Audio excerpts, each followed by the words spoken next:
Bismillahirrahmanirrahim. Assalamu alaikum everyone. In this lesson, in this video, we will discuss uh, about origin of language, and our topic is that language is a divine source, came from divine source. Divine means Almighty, Allah Almighty, the Powerful.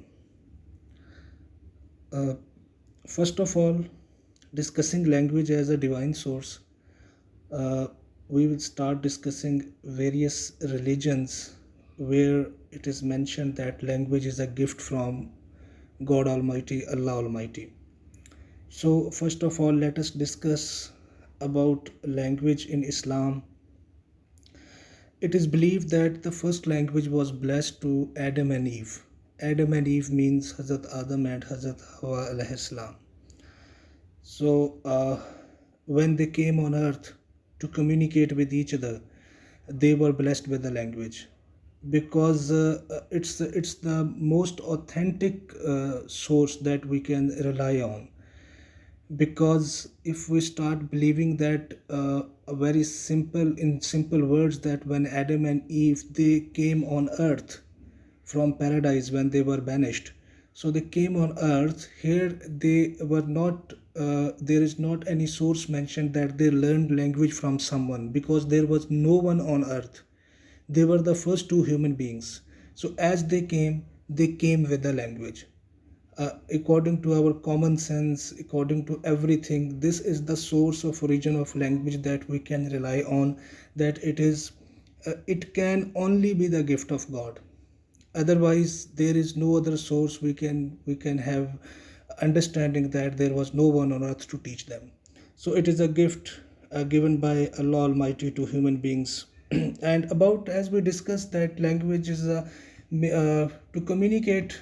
Language helps us to communicate. It's the purpose of language is actually communication.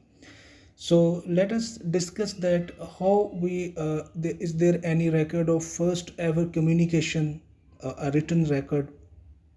So that written record we get from heavenly books, as our Quran, uh, Bible, Torah, Injil, Zabur, these four heavenly books. Uh, they were they came in various languages. Their language is not the same one, as Quran is in Arabic language. The other the other books, they are having their own language according to the prophet who was living in a specific community, and to communicate with those people the message of Allah. All the books they were sent down by Allah Almighty to his prophets in the same language where he used to live, or what language was spoken all around him. So as we discuss about the first communication, it is from Quran. We come to know that Allah created angels, and He asked them to do what Allah has commanded. And after that, Allah says that He created these giants, and then He created human beings. So this is the first communication message that we receive from Allah Almighty. That what happened before the inception, or before the start of this human life on this earth. So these are the three communications that we can have a record of it. Now we can discuss. There is a question that what could have been the language what Allah used uh, to angels and to giants and then to the human beings. So you can get an idea by that. It is not a language specific communication. The communication could have been done in either way. We cannot certainly we cannot say anything about it, but the message was conveyed by Allah Almighty. The communication system was established. So it means there may be a language, there may be any other source of communication, but first communication was established in this way. And after that, when Adam and Eve they came on earth, then they were blessed with a language.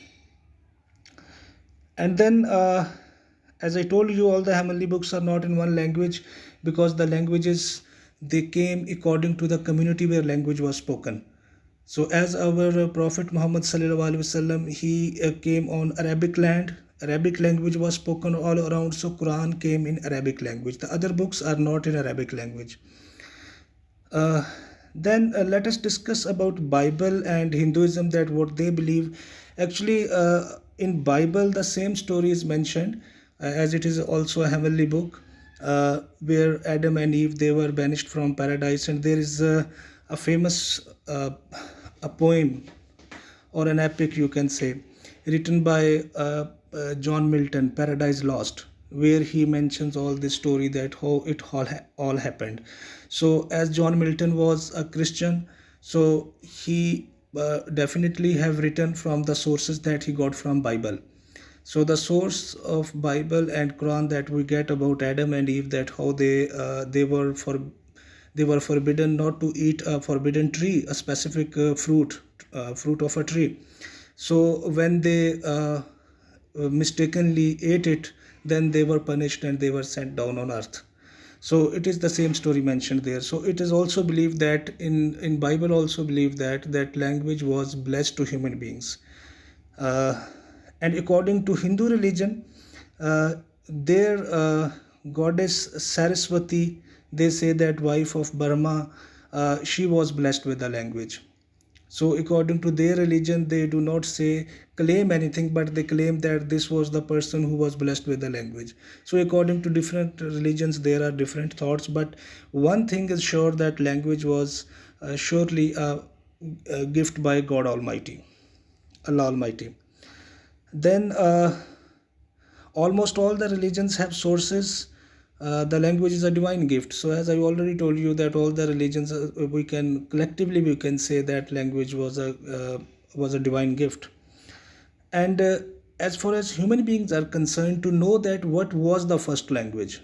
So now the second question is that first question we have discussed, that language is a gift of God. Now the second question was for human beings, that what could have been the first ever language spoken by Adam and Eve, or the first humans, or the any other ancient language, the most ancient that the humans they can find out. So to answer this question, uh, there were two experiments conducted. One was by an Egyptian pharaoh. Uh, we call it in Urdu Firaun. So he conducted, means the king of Egypt. So his name is also mentioned here. Psammetichus conducted an experiment about 2500 years ago. So he was the first one about 2500 years ago who thought that an experiment must be conducted to know what could have been the first language spoken by the human beings. So he took two newly born babies, and the newly born babies, they were left with a herd of goats and the shepherd, and with the order that he could not speak a single word, a mute shepherd. So the babies, they were born in an environment where no human word ever touched their ears, or ever they came to their mind, or they listened to it. But what happened after that, when after 5 years or 10 years, when the babies they were brought back to human life, and they were forced to say something, or I mean they were stirred up to say something, they said only one word, and that was because. And they believe that because is a Phrygian word, language which its name is Phrygian. So they thought that because means bread that we eat. So this might have been the first language, because no other the babies, they have not listened any other language except from the language of goats. No human language, no human word they have ever listened, no human sentence they have ever listened. So instinctively, whatever they spoke, the first word could have been the first language. This was established. So it was because, which was translated into Phrygian language, means bread. But the historians and the linguists, they believe that because is not a Phrygian word. There is a controversy, because ba is a word, I mean is a sound that is created by the goat. So they thought that probably it's a mixture of the sounds of goats, whatever they heard they spoke. So there is a controversy about this Phrygian word because. Then King James from Scotland, he conducted an experiment in the year 1500, just 500 years ago. So again, the same process was repeated as the Egyptian pharaoh had done. The babies, they were left away from the human communication, and I mean, there was no other human communication ever established with the babies. But after 5 years, or according to the said specific time when they were brought out from isolation, they could speak words from Hebrew language. Hebrew is also considered as one of the oldest languages of human history, as Sanskrit is also believed. Sanskrit is also one of the oldest languages in human history. So the babies, they started speaking Hebrew, and King James believed that probably Hebrew was the first language. So there is a controversy. We cannot say anything with certainty that what could have been exactly the first language, but it may be Hebrew, it may be Sanskrit, it may be Phrygian, it may be any other language. But humans, according to human knowledge and human approach, still it is a question mark, that there is no reliable source that we can, the source there where we can rely on, that language which was the first exact language spoken by the human beings. So finally, we have to believe that language is a divine source. Allah has blessed a language, and that is still a controversy, that which was the first language, as I told you. So this was all about uh, language as a divine gift and different experiments conducted on human babies.